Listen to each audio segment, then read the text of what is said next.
கந்தனுக்கு அரோகரா. 4 ஆண்டுகளுக்கு பிறகு 4 வருடத்திற்கு பிறகு let's start. Let's start. Tamil உறவுகளே, லெட்ஸ் ஸ்டார்ட்.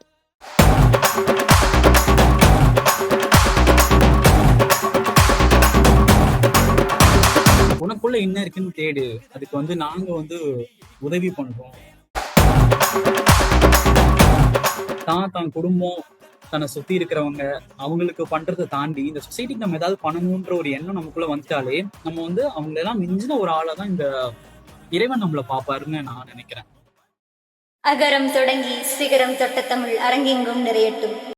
இலக்கிய செல்வி சி மனிஷா அவர்களை ஆற்றல் படைத்த மனிஷா, நம்ம மனிஷா ஓட பக்தி இலக்கிய சொற்பொழிவுல இருந்து நம்ம ஸ்டார்ட் பண்றோம். தன் இனிமையான குரலில் சொற்பொழிவாற்ற வருகிறார் நம் லெட்ஸ் ஸ்டார்ட்டின் இலக்கிய செல்வி, நிகழ்வின் நாயகி மனிஷா அக்கா அவர்கள். ஏனுங்க என்னங்க, ஆமாங்க, மானுங்க வேணுங்களா வாங்கிக்கோங்க, தேனுங்க எடுத்துக்கங்க, சாப்பிடுங்க, திருப்பூர் நெய்யுங்க சுத்தமுங்க.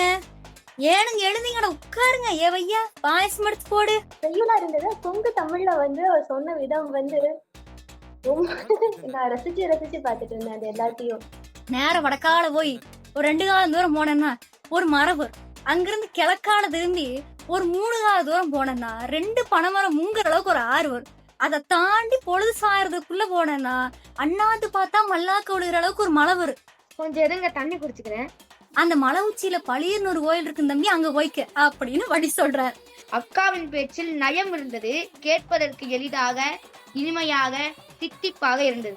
ஸ்வீட்டா இருக்கு. தேன் பாஞ்சிருச்சுன்னு சொல்லுவாங்க. ஒவ்வொரு சொற்களும் அவ்வளவு இனிமையா இருந்தது. ஏன்னா பஞ்சாமிரத்துக்கு பதிலா இந்த தமிழ் காதுல அவ்வளவு இனிப்பா இருந்துச்சு. அக்காவோட பேச்சு ஒரு சர வெடி மாதிரியே இருந்ததுன்னு சொன்னா, அதனால உன் பேச்சு வெற்றி அடைந்தது. 100% வெற்றி அடைந்தது. உண்மையான ஸ்பீச்.